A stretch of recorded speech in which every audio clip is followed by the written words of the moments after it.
ci RFM. 1h di benn waxtu jot na ci RFM ñu di ko génn ci xibaar yi. El Hadj Ndiogou Diène. li ci gën a fës ndaw si ñu faat ca arrêt SIPS Ndioba Seck tey ci ngoon lañ koy jébbal boromam yaayam moom police déglu na ko ñaari yoon démb jëm ci enquête biñ ci amal kuréel yi seetu ak yelleefu doomu aadama ci Sénégal fas yéene xeexal Guy Marius Sagna mi ñu gis ne dañu jalgati ak yelleefam tax ñu fas yéene kalaame nguurug Sénégal ci atte yéen nekk ca bitim réew mu fekk nag doomu Sénégal yi ca France ñoom fas yéene amal doxu ñaxtu samedi ngir ñu bàyyi Guy Marius Sagna mbirum drogue ba nu jàppati ca port bu Ndakaaru bato ba woon bato boobu la tam mooy même bato bi la que ñu fi jàppoon na daaw leeral ci biir xibaar yi lay doon diwlin yokk na lu toll ci 100 francs jàpp 400 francs tegu ci njëkk li di lu askan wi di mettitlu waa direction du commerce intérieur indi ci leeral ci yokk googu chinois yi ci Sénégal am ñàqare ci jàngoro ji lëmbe ci seenum réew di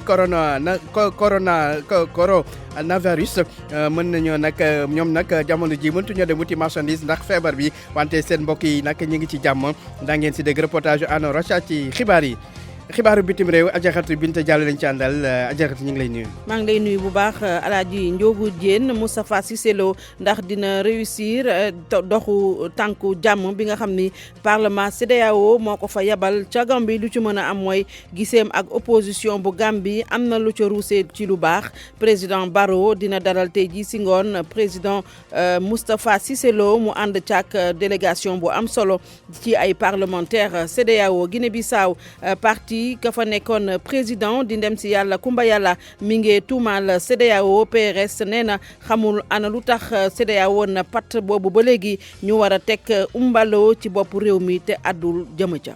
ba ci kanam Adjaratou ci jàttal gi buñ ci noppee tàggat yaram ànd ceeg Cheikh Tidiane Diagne sëñ Cheikh ñu ngi lay nuyu. maa ngi lay fay Alaaji Ndiogou Diène li ñu fas yéene waxtaane ci xibaaru tàggat yaram moo di wàllu football ak huitième de finale Coupe de France di ko tey ji ci ngoon jongante gu nar a am solo ci diggante Paris Saint-Germain ak Pau boobu nag di ngeen si jot a dégg kenn ci doomu Sénégal di Moustapha Nam moo jotoon joué fii nii ci AS Douanes yëkkati na ay kàddu jëmale ko ci googule match équipe boobu la sax di Pau am na tam yeneen doomu Sénégal yi nga xamante ne ñoom ñoo fa daal di ne bu loolu weesoo dañuy waxtaane kii di Ndiambour bu Louga jamono gi mel ni lu tàmbale nekk ci ay jafe-jafe ndax ba saison bi doo rek léegi daanaka fasul ci anam yi nga xam te daal moom la daal di gëne ba tax na yenn ci ay supporters fi mu toll nii ñu ngay tàmbale daal di wane maanaam daal seen njàqare waaye club bi ma ngay rassuré neen daal yëf yi dinañ ko joyanti laata muy yéex wàllu handball itam nañ ko daal di waxtaane tournoi qualificatif Jeux olympiques ci wàllu jigéen ñi Sénégal nag ma ngay waajal le tournoi bi nga xam te ne dañ ko daal di amal foofu la ci Espagne ci weeru mars kii di sélectionneur di Frédéric Bouchan incha allah di ngeen ko dégg ci ni mu gën a yaatoo fi léegi ci kanam tuuti ba ci kanam ci yaatal gi sëñ Cheikh buñ ci noppee li ci yéen kaay yi jeexal ak gis-gis ñu waxtaan tey taxawaay nguur gi ngir aar tout tànk yi sabab li di benn xale taalibe bu ñu faat ca Thiel nekk ca diwaanu Louga mu nekk li gën a fës ci xibaar yi ne studio leen ci ay faram-fàcce Abdoulaye Diop moo nekk ci machine bi mbokk yi ñu leen di nuyu dellu di rafetlu bu baax a baax seen ànd ak rajo Futurs Médias xibaar digg bëccëg gi dañ koy door ak mbirum Ndioba Seck di soxna si ñu fekk ñu faat ko barki démb ca arrêt SIPS ca Pikine Gannaaw Rail moom nag tey ji ci ngoon gi lañ koy jébbal borom moom ca sëkk Thiaroye-sur-Mer lu jëm nag ci l'enquête bi police mi ngi koy wéyal yaayam sax jot nañ ko déglu ñaari yoon démb leeraleeg ndongo ka fi saa si tembe njabootu Ndioba Seck nag daal dinañu jot lii di certificat genre de mort bi war a ànd ak nag këyit gi war a tax ñu mën koo jébbal boromam bu nu sukkandikoo ci kenn ku bokk ci njaboot gi Ndioba Seck daañu ko denc nag ca armeeru Thiaroye-sur-Mer bu 3 heures ci ngoon jotee ba tey moom suñu source dina xamal ni police bu ginnaaw raay daal dinay jeexal nag déglu guñ doon déglu njabootu Ndioba Seck kii di waajur bu jigéen bu Ndioba Seck enquêteur yu police bu ginnaaw raay jot nañ koo déglu ñaari yoon moom Fatou Diouf daanaka démb rek ca commissariat bu ginnaaw raay la daal dee yendu Ndioba Seck altine gi wees nag lañu ko fekk mu daal dee faatu ca arrêt SIPS fu yemeek route nationale bi deret ju bari di wal ci moom gone gu jigéen gi ay atam tollu woon si ñaar fukk ak lu teg ñu daal dee wàññi ci moom nag lu yemook juróom benn fukk ak ñeent ci ay jam-jamu paaka boobaak léegi police bu ginnaaw raay nekk di wër nag ñi nga xamante ni ñoo jëf-jëf ju ñaaw ji Ndongo Ka Thiaroye-sur-Mer rajo Futurs Médias Ndongo Ka wax ci beneen mbir di mbirum taalibe bi ñu dóor ba mu faatu cib daara bu nekk ca Thiel ca diwaanu Louga ki nga xam te ne nag moo ne woon ci daara ji jamono jooju di Jili Ndiaye ak ki ne njort ne moom moo ko faat di Maguette Diop ñoom nag tey ci suba dellu nañ ci tribunal Louga dem nag dañoo leen woon delluwaat gendarmerie retour de parquet ñoom nag tey ji lañ war a jàkkaarloo ak procureur ngir xam ni yoon di dogal ci seen mbir ab taalibe nag bu toll ci fukki at ak ñaar di Fallou Diop moom nag benn moromam kon di Maguette Diop daal di dóor ba mu mu jaar fa ñàkk ba kenam jamono joo xam te ne kon sëriñ daara ba dafa génnoon mbir moomu nag ki jiite kuréel gi di plateforme pour la promotion des droits humains Mamadou Wane ñu koy wooye Mawo mi ngi koy ñaawlu di sàkku nag yoon leeral mbir mi sàkku na tam ci nguur gi mu jël matuwaay ngir artu tànk yi fii ci réew mi Mamadou Wane Mawo. lu yàgg nañ ko wax. génnoon nañ fi rapport ak Human Rights Watch mi ñu wax PPDH di documenté xale yu ñu jàpp di tuur ci daara yi. j'ai bien ci daara laay wax parce que yenn yi ragal la yenn yi sax c'est man ci pour man affaire u lâcheté la. am na xale yoo xam ne mu ngi leen def daa ci situation ba nga xam ne mën jaar xale yi dañ leen yoreel ak jël xale di ko dóor ba mu dee. loolu kenn waru ko nangu kenn warul jël ay xale di jàngale te état bi contrôlé wu ko communauté bi contrôlé wu ko jàngale du ko jóg jàngale métier la da nga koy xam psychologie enfant Sénégal nag soo gisee rey yi bari c'est parce que dañuy jàpp di yar suñu doom par la violence xale yi nga xam ne dañ leen jàpp di dóor te kenn du leen toppatoo négligé leen suñ magee aussi ñoom dañ yaakaar ne violence lañu war a régler lépp moo tax di nga mënuloo faj problème yi ngay dégg fan yëpp ay violence alors que yow sa société dafa nangu ñuy yar xale yi ci violence di nga tànk nu ngi yar nit ñi ci violence ay rey nit du fi jógee même suñ fee defee ay peine de mort ak yooyu du ko dindi même suñu voté ay loi criminalisant xawma lan ak lan du ko dindi ku rey nit dañ la war a jàpp surtout xale xoolal xale nga jàpp dóor ko ba mu dee combien de xale la yooyu situation ba pare soo waxee ne la wéy dañ koy jàngal lan diine du loolu diine du loolu di kàddu yi Mamadou Wane ñu ko woowee Mawo jiite nag kuréel gi di saytu àq ak yelleef doomu aadama di nag plateforme pour la promotion des droits humains wàllum taalibe yi sax ak tey jii tribunalu Kaolack policiers yi xëyoon fees fa dellu li ko waral moo di ne sëriñu daara yu Kaolack ñoo waxoon tey jii dañuy bàbbeeku dem tribunal dafa am kenn ci ñoom di seen ñooñ bu ñu waroon a atte tey jii Cheikh Baye Niass nag ñu jàpp ko ci Kaolack boobaak léegi ay bés li ko waral nag mooy dafa ceene woon ci kenn ci taalibeem daal di koy jatang taxoon sax ñu daal di koy jàpp ñu fàttali ne yàggul dara nag ca Njaañ am na benn sëriñu daara bu ñu jàppoon ba daal di yóbbu ko kaso gannaaw ba mu daal di woon moom Khadim Gueye daal di woon seeni woon kenn ci taalibeem 1h tegal juróom-ñaari minutes taxaw temb la ñu def di nag kuréel yi seetu àq ak yelleefu doomu aadama ci Sénégal li ko waral mooy dañoo bëgg ñu sàmmonte àq ak yelleefu Guy Marius Sagna moom activiste boobu nga xam te ne ñaari weer ci bésu tey ñu daal di koy téye gannaaw manifester boo xam te ne nag dañ ko doon amal ca buntu palais ngir ñaawlu njëgu courant bi ñu yokku kuréel yi seetu ak yelleef doomu aadama ne nag daañu xeex ba ñu am ndam te mbir yi nag dañ ko yóbbu ci kanamu yoon ci nag kuréel yi seetu ak yelleef doomu aadama ci bitim réew tey nag la kuréel yooyu doon seetu ak yelleef doomu aadama doon jërëk taskatu xibaar yi ci teewaay Papa Balla Gueye téye gi ñu téye loxo kii di Guy Marius Sagna foofee ca camp pénal doon na loo xamante ne naqare na bu baax a baax kuréel yi nga xamante ne ñooy aar lépp lu jëm ci àq ak yelleefu doomu aadama ñoom nag ñuy xamle ne daanaka lépp li nga xam ne moom mooy ay àqam ak ay yelleefam respecté wuñu ko ba tax na kii di Seydi Gassama bi nga xam ne moom moo jiite Amnesty section Sénégal muy xam ne le mbir mi daañ ko yóbbu fa mbax ne doone benn bañuñu ci sax ba cour de justice de la CEDEAO ak yeneen ci ay kuréel yoo xamante ne ci biti réew la nekk. lépp loo xam ne war nañ ko def jébal ko Nations Unies nañ ko def notamment le groupe de travail sur la détention arbitraire dinañ préparer dossier nañu tamit fexe ba envisager lépp loo xam ne la cour de la CEDEAO pour évidemment mettre fin à cette détention là. naataangoom bi di maître Assane Dioma Ndiaye mi nga xamante ne moom moo jiite Ligue sénégalaise des droits humains muy xamle ne nag mbir yi dafa jéggi dayoo ndax ay àqam ak ay yelleefam dañ ko war a jox kii di Guy Marius Sagna ba mu mat sëkk. déjà ci jàpp bi ñu ne la tey dañuy ñi la war a seet si sax dañ koy xàjj Guy Marius Sagna juróom-ñetti visiteur rek la amagum bañ ko téye ñaari weer ak léegi ñu yóbbu ko ci prison boo xam ne quartier bi nga xam ne dañu ne terroriste yi fa lañ leen yóbbu ci waxu état bi ndax ñun doomu aadama la ñu xam ñetteel bi ñu jàppoon ko ak juróom-ñeenti nit tey ñu bàyyi juróom-ñeenti nit ñëpp ne yow rek la ñuy téye ci loo xam ne la ñu def benn jëf la ñoom ñoo ko waxtaanandoo booy jàpp kañ ñëpp ngay jàppandoo mbaa nga bàyyi jëpp. muy xeex goo xamante ne sumb nañu ko kuréel yi nga xamante ne ñoo bootu ci société civile bi ak ñii di aar lépp lu jëm ci àq ak yelleefu doomu aadama ñuy xam ne nag daañu ko wëyal lépp rek ngir fexe ba beneen doomu Sénégal lii nga xam ne moo dal Guy Marius Sagna du ko dal waaye tamit fexe ba yoon daal di indépendant ci lépp li nga xam ne moom lañ ko jox comme dossier mu war ko doxal. Pabal Gueye doomu Sénégal yi ci bitim réew tamit di xeex ngir Guy Marius Sagna génn kaso ñoom ñooñu nag ci samedi bi daañu amal ab dajaloo ngir nag wane seenu naqar ñu ngi koy amale nag ca France li ñu bëgg mooy Guy Marius Sagna génn kaso ndax dañoo gis ne jàpp giñ ko jàpp teguwul ci yoon dañ ciy déglu Souleymane Gueye di kenn ci kilifa yu FRAPP nekk ci diaspora bi. li ko waral mooy ànd ak waa Dakar ak waa Sénégal yëpp ñii di manifester vendredi 31 janvier pour ñu libérer Guy Marius Sagna bu ñu jàpp ne dañ ko noot tëj ko ci lu dul yoon. donc fii nii ci Paris dinañ feelu waa Dakar def manifestation lendemain wu manifestation wu Dakar bi fii nii à Paris ñu ngi koy def le premier de 14h à 18h ci métro Barbès 18e arrondissement fii ci Paris ñu jàpp ñu jàpp pour neexal Emmanuel Macron la waa France mi di wax ne Sénégal ak yeneen dëkku Afrique yi dafa commencé am lu muy woowee sentiment anti-français boo seetloo événement yi nu mu demee dañ ko njëkk jàpp pour motif bu amul ñu mobiliser wu ba mu génn ñu jàppaat ko yeneen ay naataangoo ñu génnee leen ñoom ñëpp te moom mënul sax am liberté provisoire ñu yaakaar ne jàpp maatay la pour noppil Guy Marius Sagna waaye ñun dañuy continuer soutenir ko pour wane ne du Guy Marius Sagna rek mooy wax France dégage ñun ñii sax nekk fii France ak yeneen dëkku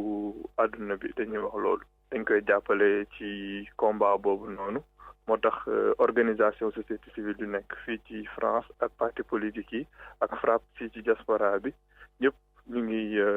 dañ nar a manko pour exiger libération Guy Marius Sagna. mu nekkoon Souleymane Gueye di kenn ci ñi jiite FRAPP diaspora mel nu mbir di mbirum drogue ba nu jàppati ca port bu Dakar démb la mu toll nag ci fukk ak ñaari kilos yi cocaïne jàpp ko nag ci bato bi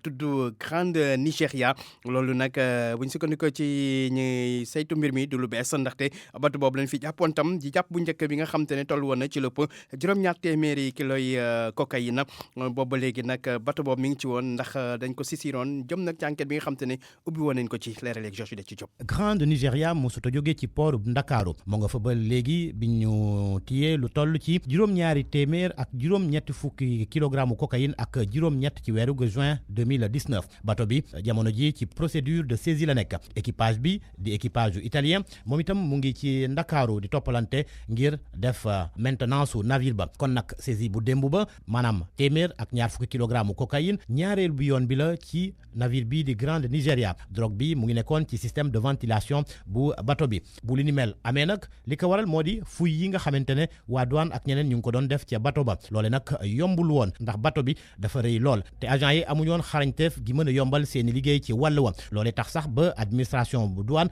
jàppee ci ab leçon maanaam gën a dooleel ay agent ci wàllu technique de fouille te Grande Nigeria boo mooyul moom mooy doon laboratoire ba armateur bi di Grimaldi li mu bëggoon moo di kilifa yu Sénégal delloo ko bato ba waaye kilifa yi dañoo mujjee woon bañ ba tëdd ci naaj bi dossier bi jamono ji mu ngi ci yoon te ñu xamal ñu sax ni ci phase transaction la ñu toll jamono ji ñaari possibilité nag la armateur bi amoon maanaam transiger wala bàyyi dossier bi wéy ca yoon douane nag bi ñu tegee loxo bu njëkk lii di drogue ba li mu bëggoon ci Grimaldi ak Dakar terminal moo di ñu fay lu toll ci 243 milliards de francs CFA 99 milliards Dakar terminal war koo fay ndax délit bu contrebande douane sukkandiku ci article 393 bu code des douanes ak itam ni ñuy dugal marchandise ci réew mi te defuñu benn déclaration mu tënku ci article 396 bu code des douanes ba léegi Grimaldi nag ab amende bu toll ci 143 milliards la ñu tegoon ci ndodam koppar boobu di xaymag drogue gi ñu teg loxo ak woto yi nekkoon ca bato ba téeméer ak ñaar fukki kilogramme drogue bi ñu teg loxo démb ñu ngi ko xayma ci juróom-ñeenti milliards ci sunu koppar. Georges Déthié Diop wax nga ko kon jamono ji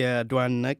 mbir yi ñu ngi ci l'enquête bi gannaaw mbirum drogue boobu ñu jàpp démb ca port ay nit nag di ñoroon bato boobu ñu ngi leen ciy déglu dañ ciy déglu lieutenant colonel Ibrahima Thiam moom nag moo jiite subdivision douane bu Dakar port. drogue bi nga xam ne si boppam moom lañ fekk nag si Grande Nigeria di ab gaal bu mag boo xam ne yaa gën a fee taxaw yu mel ni tamit ñu jàppoon ko fi delluwaat fekkaat ko fi ñu ngi ko fekk si ay sac de voyage yoo xam ne fekk nañ ci daal bu ci ne brique de lañ koy woowee boo ko compté amat na fanweer sac bu nekk donc bu fekkee ne dañ ko def si xaymay tubaab dafay daal di nekk nag 120 briques 120 briques yi bu ñu ko pesé bu si ne nekk na 1 kilogramme kilogramme nag boo boolee yëpp mu daal di nekk nag 120 kilogrammes lii day moom lañ jàpp si port bi tey am na nag lu si seetaan si lu bees ndax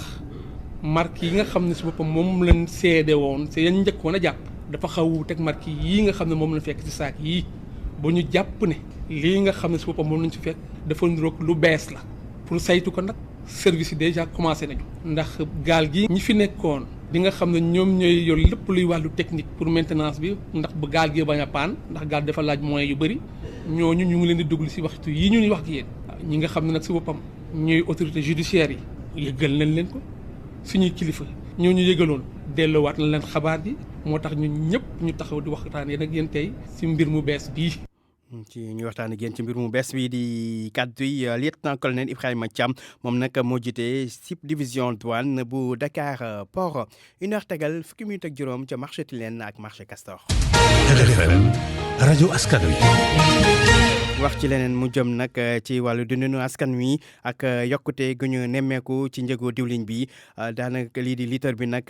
jóge ci 900 di téeméer ak juróom-ñett fukk dem ba ci ñaar téeméer jàpp sax ñaar téeméer ak juróom-benn fukk ñi nga xam te ne nag ñooy askan wi rawatina jigéen ñi duggi marché ñoom di jaaxle lool ñuy sàkku ci nguur gi daal mu fexe ba yokk bañ a am ndaxte ñoom li leen gën a soxal jamono ji moo ñuy wàññi njëkk yi reportage Aïssatou Faye Bodian ca marché Tilène. Mbaye Diouf nekk ab commerçant ci marché Tilène ñu fekk ko mu taxaw ci taabalam di dëggal ni njëg yi dañ ko rek daal di yokk. dans les temps passés da doon dem diggante 14000 ba 14500 mais léegi mu ngi ci 18000 19000 entre 18500 ba 19000 lañ koy jënde léegi donc su dee da nga bëgg a détaillé diwlin bi il faut nga détaillé ko 1000 francs par le litre. gannaaw bu ñu doxantoo xuus tuuti ci biir marché bi fekk ay jigéen ak i jaaykat di waxtaan. bitig ñuy jaay 1100 francs mais marché 1000 francs la ñuy jaay. ndeke bokk na ci li ñu doon ñaawlu rek mooy yokkute njëg yi ci wàllu dawlin gi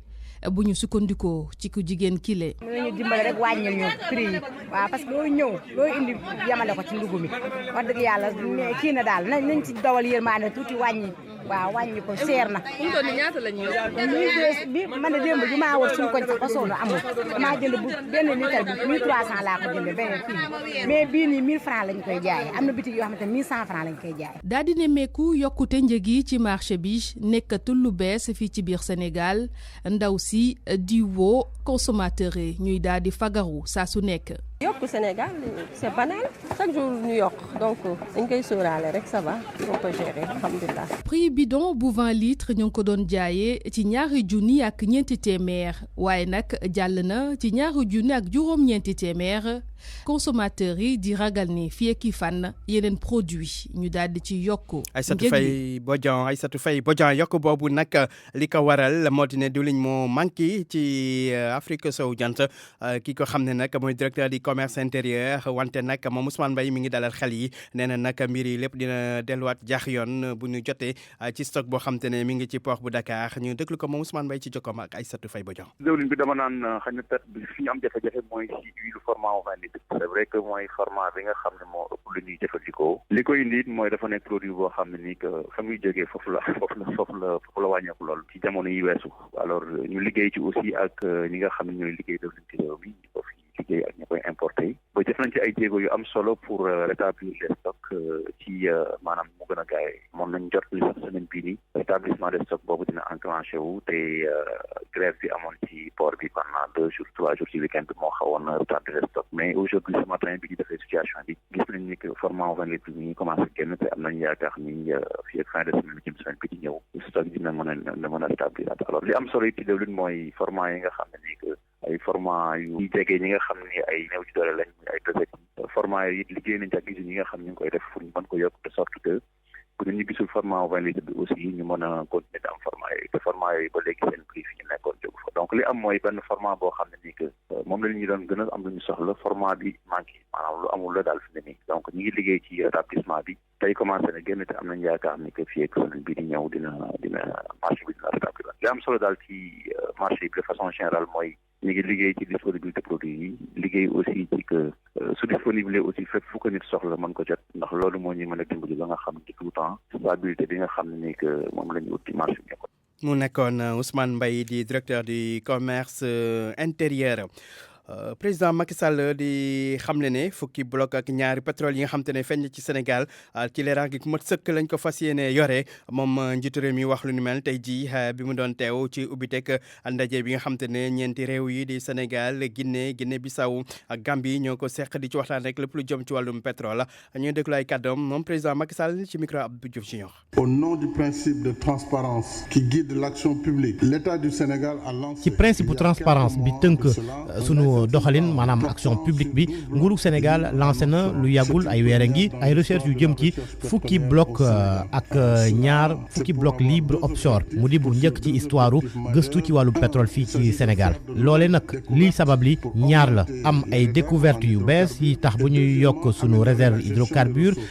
améliorer li nga xamante ne moo di yorunu sunu ressource pétrolière ak gazière ndax mu mën a indi développement ci biir réew mi loolu nag jàpp naa ne bokk na ci seeni programme conférence te maa ngi njort ne dana am li mu jur yaakaar naa ni itam dana tax ba compagnie pétrolière yi gën a dooleel seeni exploration ci sunu bassin sédimentaire mën a tax itam ba ñu gis ay hydrocarbures maanaam pétrole wala gaz développé ko itam jaarale ko ci wàllu ba transparence thème yu am solo la exploration bu sunu bassin MSGBC ci collaboration interrégionale maa ngi rafetlu coopération boobee loolee tax sax agence coopération Sénégal Guinée yaakaar naa ne comme élection yi ñu ngi sunu ginnaaw war nañoo delluwaat ci liggéey ci biir espace boobee. Accélérer, n'est-ce pas, la reprise de travaux dans cet espace AGC. mu nekkoon président Macky Sall ay kàddoom Georges Diop moo ko tekki wax ci wàllum wér-gu-yaram ak jàngoro ji di coronavirus nga xam te ni mi ngi lëmbee ci àdduna bi rawatina ci réewum Chine faat lu ëpp téeméeri doomu aadama ni wolof di wax nag picc nga ci kaw waaye xel maa ngi ci suuf doomu Chine yi nekk fii ci réew mi di bàyyi xel bu baax a baax loolu xel ci seenum réew ñoom nag nee nañ seen mbokk yi ñu ngi ci jàmm ndax ñi ngi déggante ak ñoom leen rek moo leen mitti moo di ne jamono ji mënuñoo dem foofu wuti marchandise ndax feebar boobule reportage Anna Rocha. ca allée de Centenaire fii ci Ndakaaru ñu ngi fépp doomu Chine yi ak seeni marchandise waaye jafe na nga jànkonteel koo xamante ne dégg na ci tubaab mbaa wolof Aliou kenn la ci ñoom atum 2013 ak léegi muy dund fii ci Sénégal province bi ñu naan Hunan foofu la jógee mu ngi tollu ci ñetti téeméeri kilomètre ak beneen diwaan bi di Wuhan fi nga xamante ne épidémie coronavirus gile fa la gën a law. kay ragal na nekkuma Chine donc waruma mën a xam ni nga xamante ne daal moo fa daal di xew lépp lu nga xamante ne daal manque ci yëg ci ay xibaar ci télé yi laa koy gis waaye jàpp naa ne daal feebar bi jéggi na dayo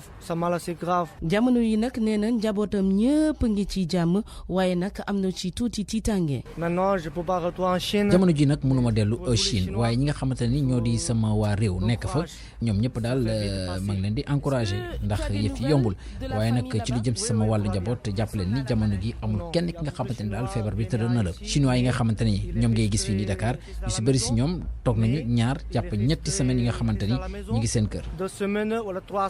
daanaka business bi itam doxatul noonu ndax usine bi nekk Chine nga xamante ne moo leen doon jox ay marchandises benn weer a ngi nii doxut waaye loolu kii di Ami Rui moom leneen mooy problème ni bëggul ñu enregistré ko ci anglais la addu ak ñun moom mi nga xamante ne dafa yore ab magasin foofee ca Centenaire du ñu wax ne amul dara lu mu ci tiit waaye nag problème bi mooy waajuram bu góor waajuram bu jigéen borom këram ak doomam sax ñu ngi jamono yi ca Chine daf leen waroon fekki ci fan yi ñu dëmmal waaye dafa mujjee changer plan léegi faw mu xaar gën kaa néew fukk ak juróomi fan ngir xool ndax situation bi dina am coppite am déet. Anna Rocha àndoon ci reportage bi ak Penda Fadior di stagiaire ci RFM jàngoro jooju di coronavirus di lëmbee nag nekk lu soxal lool waa Pastef di parti bu Sonko ñoom nag ñuy sàkku ci nguur gi mu jëli matuwaay ba feebar bi bañ fee dugg gën a saytu frontières yi waaye tamit ñu taxaw doomu Sénégal yi nga xam te ne ñoo nekk foofule ci réewum Chine ba léegi ci wàll woowu coalition jot na les patriotes di coalition bi nga xam te ne moo jàppale woon Ousmane Sonko ci élection yi woon daaw nag tey jii daanu amal ab jono ak taskatu xibaar yi ci ngoon gi lay doon. RFM bitim réew. xibaaru bitim réew Ajaratu Binta Diallo lañ ci àndal dox ak Gambie foofu nag Ousseynou Dabo nee na noppi na ngi daje ak président Adama Barrow. loolu moo génn ci waxtaan bi nga xam ne amal na ko moom Ousseynou Dabo ak président bu parlement de la CEDEAO Moustapha Cissé Lo ànd ak délégation bu takku parlementaire bu CEDEAO ci mission ca Gambie depuis ñaar fukki fan ci weer wi ñu ne ñoom nag nee na pare na ngir mun a dialoguer ngir rek jàmm mun a dellu si ci réew ma Soda Thiam. bu fekkee Barrow noppi na ngir dalal ko Ousseynou Dabo mi nga xamante ni toogandoo naka président parlement CEDEAO mi ka dalaloon daal dina yëkkati ab discours ci jàmm ak salaam moom président UDP bi nag nee na noppi na ngir daal di toogandoo ak président Barrow Dabo nag mi ngi ko daal di eggee Moustapha Cissé Lo président parlement de la CEDEAO bu nga xamante ni nag ma nga ca Gambie depuis ñaar fukki fan ca weeru janvier moom it daal dinay dalal leader opposition bi di Mama Kandeh moom tamit li ni mel la xamle nee na noppi na ngir daal di toogandoo ak président Barrow tey jii ci ngoon nag le président de la République bu Gambie di dalal délégation parlement CEDEAO bi nga xamante ni Moustapha Cissé Lo moom moo ko daal di jiite CEDEAO mi nga xamante ni moom it ma ngay daal di ñaan ñu daal di respecter constitution bu Gambie. fàttali rek sooda ne situation politique ba nekk ca Gambie dafa am ay jafe-jafe ñetti fan ca ginnaaw mouvement boobu ñuy wax Free Years jot na dafa doon amal doxu ñaxtu boobu nag police Gambie dafa dal ci seen kaw daal di arrêté lu toll ci téeméer ak fanweer ak juróom-ñaari doomu Adama loolu sax démb Amnesty International daal dina koy ñaawlu alaaji. bu ñu jógee Gambie dañuy dem fu ko soriwul dara di Guinée Bissau foofu nag parti bi di PRS mooy tuumaal waa CEDEAO. PRS nag mooy troisième force politique bu Guinée Bissau di parti ka fa nekkoon président di ndem si yàlla Kumba Yàlla moom nag dafay tuumaal CEDEAO ne daal dañoo noppi ndax boobu ba léegi ñi ngi war a teg ci bopp nguur gi ki nga xam ne moo gagné ñaareelu tour bi di président Embalo ba léegi nag loolu mënut a am te CEDEAO àdduwul jëmale fa dañuy dem Bissau fekki fa Noa Mankali. Pour Victor Pereira, CEDEAO en tant qu'organisation maintenue dafa accompagner processus électoral CEDEAO ci boppam daf ko considéré comme résultat yu élection libre maanaam dafa nekk élection boo xamante ni dafa jaar yoon te dafa leer nañ xamante ni dafa yokk tamit ngir loolu moom amul ban mooy position dëgg-dëgg bu CEDEAO ci loo xamante ni moom la Domingos Simões Pereira nekk di def candidat koo xamante ni moo ñàkk élection bu deuxième tour tamit ak Cour suprême nekk di ko jàppale ci loolu te dañoo bañ a nangu lu mu loi électorale yu Guinée-Bissau wax ci leneen fan Pereira dafa ne organisation bi maanaam CEDEAO dafa bëggoon teg ay sanctions nu mu gën a gaawee maanaam sanction immédiate xamante ni fa la lancé woon ultimatum yu 48 heures pour que nguur boo xamante ni moom la Fossine Foudimbali war a jiitu woon ndax kooku mun a démissionner bu dul loolu CEDEAO daf leen di joxoon 48 heures pour ñu démissionner sinon dañ leen di teg ay sanctions ñu ne léegi CEDEAO moom dafa noppi waxul dara ci perturbation xamante ni moom la Domingos Simões Pereira ak parti am nekk di def ci résultat yu élection présidentielle yi ci déclaration bu félicitation boo xamante ni CEDEAO def na ko ci candidat bu am ndam maanaam Oumar Sissoko Embalo koo xamante ni moom la ñu fal comme président de la République ngir résultat yoo xamante ni commission nationale électorale seen publié woon waaye Domingos Simões Pereira moom ba léegi nangul résultat yooyu te CEDEAO bu mu doon gërëm Oumar Sissoko ngir ndamam dafa ñaan autorité yoo xamante ni ñoo nekk ci processus électoral ñu def lépp nu mu gën a gaawe ndax ñu mun a investir président xamante ni moo gagné élection présidentielle yi tudd Oumar Sissoko Embalo Noa Mankali Bissau RFM. Noa Mankali jaratu dañuy dem ba Guinée Bissau wax ci mbirum Djibril Bassolé ne woon fa ministre. moom nag jóge na démb alaaji ca Burkina Faso moo nekkoon ministre Burkina Faso bu yor wàllu affaires étrangères nguur ga mujj na ko bàyyi mu dem France faju ji Djibril Bassolé fan yële rek dañ ko condamné 10 ans de prison yoo xam ne daf koy tëdd ndax dañoo jàpp ne bokk na ci coup d'état bi nga xam ne mujjewul woon antu ci atum 2015 moom nag Djibril Bassolé fan yële nag dafa génnoon ci réseaux sociaux yi photo bi nag ñëpp jaaxal ñëpp ndax dafa jeexoon torop ñu ne nag dafa am cancer loolu sax moo tax France daal di doon ñaan boobu ba léegi réew Burkina Faso mu bàyyi ko ñu évacuer ko faji ji ko ci France waaye laataa muy jógee Ouagadougou moom Djibril Bassolé daal di nay verser justice bi caution bu toll ci 1,0 million ci sunuy koppar ca Chine foofu la ñuy jeexale Alaaji Njogu ci mbiru coronavirus bi amul nag ay cas yu yees gannaaw li bilan bi nga xam ne amaloon nañ ko démb fa la yem ñu ni jege na ci 6,000 doomu aadama yi nga xam ne am nañu feebar bi 1,2 ñoo ci faatu. jërëjëf ajaratu ñu yendoo jàmm. lu tàggat yaram Cheikh Tidiane Diagne lañ ci àndal sëñ Cheikh dañ koy door ak lu soxal wàllum football ca bitim réew ak coupe de France tey ji 8e de finale yi ñi nga xam te ne nag ay doomu Sénégal nekk ca Pau di dajaay tey ak Paris Saint-Germain. waaw ci ñooñu la bokk na ci Moustapha Nam mi nga xamante ne ab milieu de terrain la moom nag am na 24 jotoon jaar ci AS Douanes ci atum 2017 moom nag jongante gi nga xam te moo nar a dox tey ji ci ngoon seen diggante ak Paris Saint-Germain amul dara li nga xam te daal tiit na ko ci jàpp ne daal match la ni match yëpp ñu déglu ko ci waxtaan mu jot a seq ak ñun. ñu ngi waajal jouer ñu nag Paris Saint-Germain équipe bi nga xamante ni kenn dootu ko présenté bokk ci équipe yu gën a mag ci àdduna bi fu mu toll nii. donc match bu particulier la ci benn côté parce que du chaque jour ngay gis équipe nationale di tesanteeg équipe bu mel ni Paris Saint-Germain foofu rek moo am particularité mais li si des moom match la comme yeneen match yi donc dañuy préparer pour jouer 90 wala 120 minutes comme Coupe de France la